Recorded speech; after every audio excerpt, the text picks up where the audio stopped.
Attempts are going on in the South African province of KwaZulu-Natal to find scores of people who are missing after the worst flooding in decades.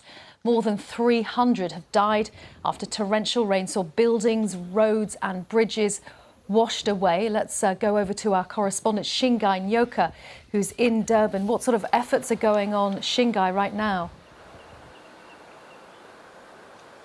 Well, as you can see, the sun is out and the flood waters are receding, but the relief efforts are still ongoing. There are still many people that are missing. We've heard stories from people on the ground. They say that they're frustrated by the pace at which the relief agencies are getting to the communities that are in need. And by admission, the officials say that they are stretched beyond their capacity.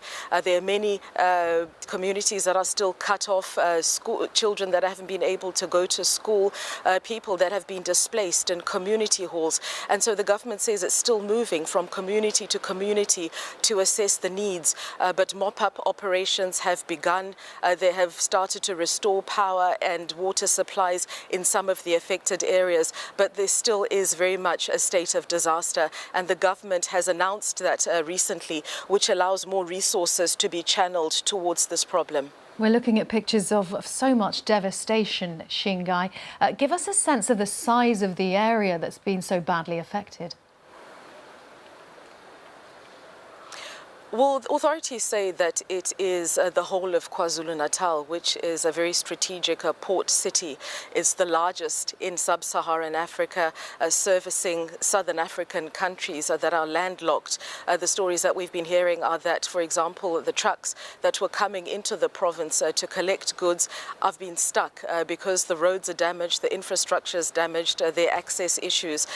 There are lines of about 10 kilometers long, and authorities are saying that they shouldn't come in at the moment. Now, the President Cyril Ramaphosa visited the area on Wednesday. What did he see and what did he promise? Well, he saw the grieving families, he saw the extent of the damage and even he was surprised. And it's a line that we've been hearing over the last couple of days, is that although the weather services had warned people to move from low-lying areas, nobody expected the ferocity that we saw, the torrential rains, the 4 days of these torrential rains which battered this province. And the president has promised relief aid to those that are affected.